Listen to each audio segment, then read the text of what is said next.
Ever wondered about the darkest corners of the internet, where the unthinkable is rumored to happen? Ever heard of red rooms? Welcome to the depths of the digital world, a place that remains hidden from everyday browsing, concealed behind layers of security and encryption. This obscure part of the internet is known as the dark web, a realm that's inaccessible through your standard search engines. The dark web is often associated with a spectrum of illicit activities, with its anonymity providing a veil for those who wish to operate outside the prying eyes of the law. Now, let's delve into one of the most chilling myths associated with the dark web, the concept of red rooms. Whispered in hushed tones, these red rooms are believed to be hidden websites where the most gruesome acts are not only committed but live-streamed for the pleasure of paying viewers.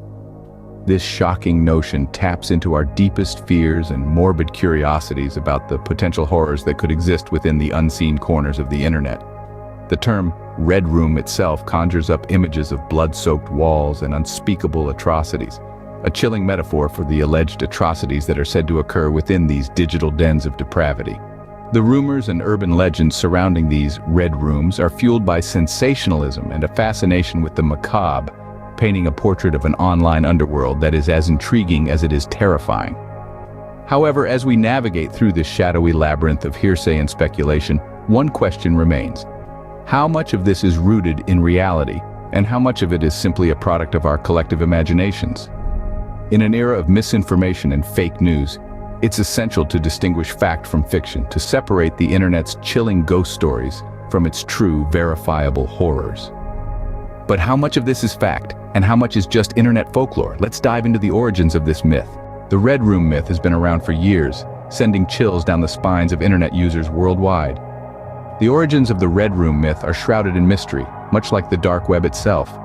The term red room supposedly refers to a hidden site or online forum, buried deep within the shadowy corners of the internet, where one could allegedly witness the most heinous of activities, live streamed for a paying audience. A horrifying premise, isn't it? But where did this myth originate? Some trace it back to a Japanese animation that mentioned such a concept, while others link it to the infamous story of Sad Satan, a supposed dark web game that led players to a red room.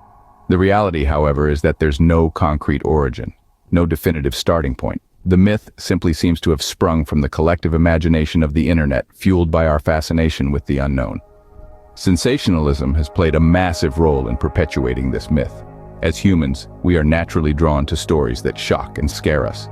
They make our hearts race, and they're great conversation starters. The idea of a red room fits this bill perfectly. And so, the myth has persisted, spreading fear and intrigue across the digital landscape. However, it's essential to underline one crucial point. There's no credible evidence to support these claims. Despite numerous investigations and thorough fact checks, not a single shred of proof has been found to confirm the existence of these red rooms. No screenshots, no video clips, no first-hand accounts, nothing. It's easy to get swept up in the fear and the thrill of such stories. But when we take a step back and really examine the facts, it becomes clear that the red room is nothing more than an urban legend, a specter conjured from the depths of the internet to haunt our imaginations. Despite the fear and intrigue, no concrete proof of red rooms has ever surfaced, and until we see undeniable evidence, we must treat this myth for what it is, a chilling tale spun from the threads of the World Wide Web. So, if red rooms don't exist, what's the reality of the dark web? Let's delve into the meat of this internet myth. The red room concept has been subject to various investigations, and each time it's been debunked. Fact checkers and cyber sleuths alike have scoured the dark web, searching for any shred of verifiable evidence to support these claims. But despite the persistence of the myth, no one has ever been able to provide tangible proof of these supposed red rooms. The truth is, the dark web is a vast uncharted territory, and while it's certainly a haven for illegal activities, the concept of live-streamed torture or murder for profit is largely dismissed as a fabrication. The logistics alone would be a nightmare. The bandwidth required to live-stream high-quality video over the dark web would be enormous, and the risk of exposure, astronomical. But let's not forget the human element. As much as we might like to believe in the inherent goodness of people, the dark web is a stark reminder that there are those who choose to operate outside the bounds of law and morality. But even in this digital underworld, the idea of people tuning in to watch and pay for the suffering of others is a step too far for most to comprehend. The RedRoom myth taps into our deepest fears and morbid curiosity about the unknown. It's a chilling thought that plays on our collective anxieties about the dark corners of the internet. But at the end of the day, it's just that, a myth, a modern-day boogeyman conjured from the depths of our imagination. The dark web is a place of mystery and danger, no doubt. It's a digital Wild West, where the lawless roam and the unthinkable can happen. But as for red rooms, despite the rumors and the fear they incite, they remain a myth. They're a cautionary tale, a reminder of the potential for darkness that exists, not just in the corners of the internet, but in the corners of the human psyche. The dark web may be a place of mystery and danger, but red rooms, they remain a myth. So what truly happens in the dark web, if not red rooms? Here's where we delve into the murky depths of the actual dark web, minus the urban legends and internet folklore. The dark web is a real place, a part of the internet that's intentionally hidden and inaccessible through standard search engines. But it's not all horror stories and gruesome fantasies. The dark web is more like a hidden marketplace. Think of it as a shadowy digital bazaar, where users can buy and sell goods and services that they wouldn't be able to in the light of the regular internet. This includes a vast array of illegal activities: drug trafficking, arms dealing, counterfeit money production, credit card fraud, identity theft, you name it, it's likely there. These are the real dangers of the dark web. It's a breeding ground for criminal activities, a haven for those who want to operate outside the law, hidden behind layers of encryption and anonymity. But it's not just about crime. The dark web also hosts hacking forums and other gatherings of cybercriminals.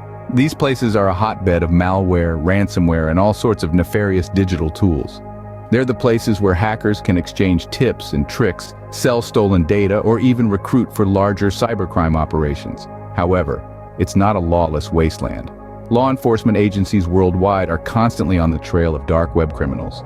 They're decoding the encryption, infiltrating the forums, and working tirelessly to bring these criminals to justice.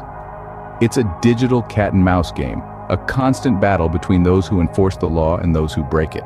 And yet, the dark web isn't entirely a den of villainy. It's also a place where people living under oppressive regimes can communicate freely, where whistleblowers can share information without fear of reprisal. It's a complex, multifaceted place, one that's not easily defined or understood.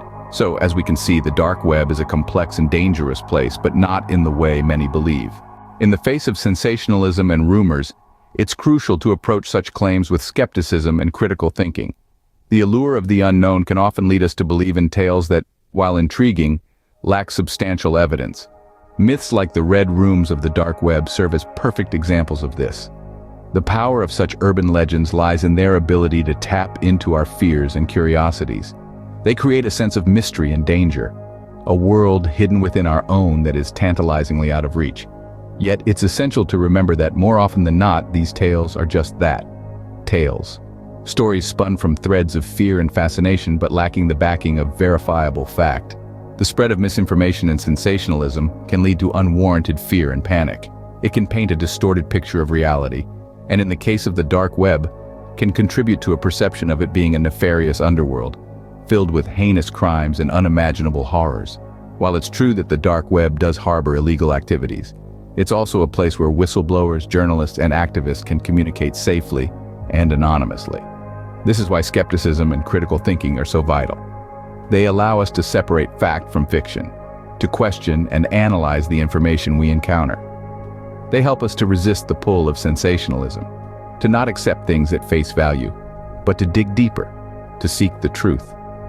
When we come across tales of red rooms or any other information about illegal activities on the internet, it's not only important to approach them with skepticism, but also to report them to the appropriate authorities.